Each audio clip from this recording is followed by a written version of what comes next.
Racism in our colleges is far from gone, and we see it even more in our society today.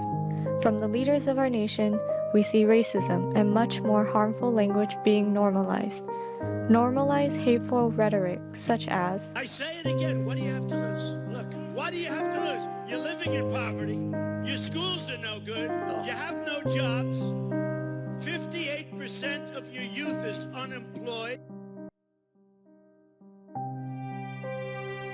This lets people know that it is okay to have south of the border and Mexican-themed parties, a culture-themed party, and even a Vietnam War memorial party.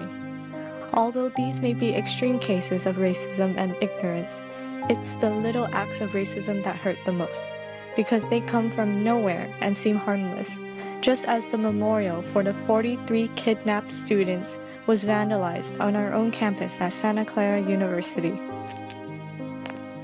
So how do we make change? How do we go from Trump's America, full of hate, ignorant racism, to our America, an America that is reflective of the people?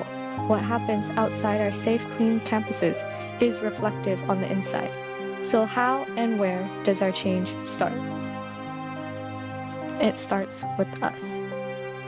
But in order to tackle the problem, we need to identify the root of the problem itself.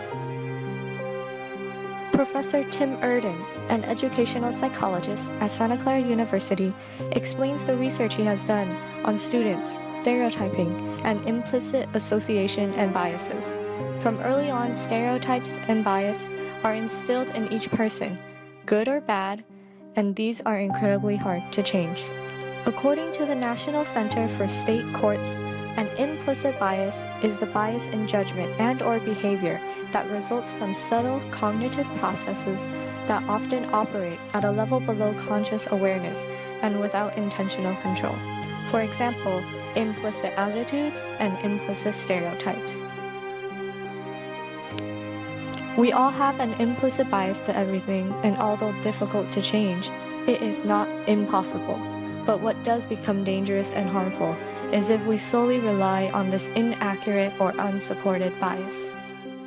Dr. Carol Giddens, Associate Dean of the College of Arts and Sciences at Santa Clara University, stressed the importance of hard evidence and scientific proof of the biases and stereotypes we have, especially if they are inherently racist.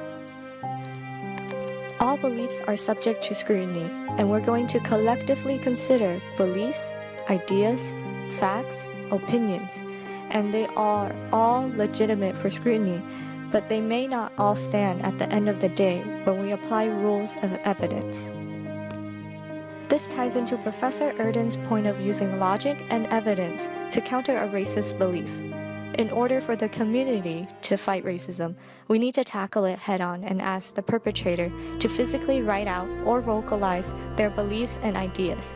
From there, we can use scientific evidence to show that their harmful ideas are not supported and may need to be re-evaluated. The best way to fight racism at its core is to have interactions with people who look like they fit these stereotypes, but in reality, they break them.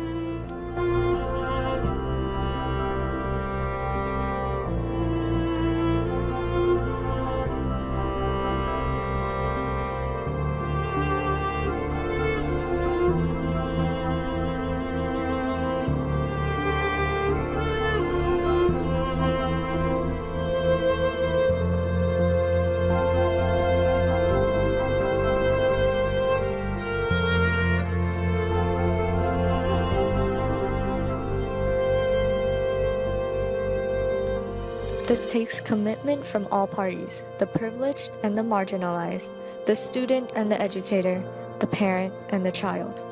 It is tough to speak about race and diversity because it makes everyone uncomfortable. After speaking to Dr. Giddens and Professor Urden, the resolution to racism in our education system goes beyond accusing people of being wrong, for having different beliefs, for believing different things.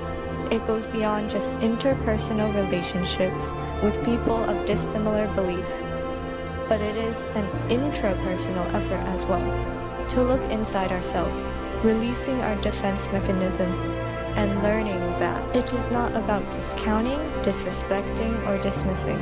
It's simply to understand better a perspective that is different from your own.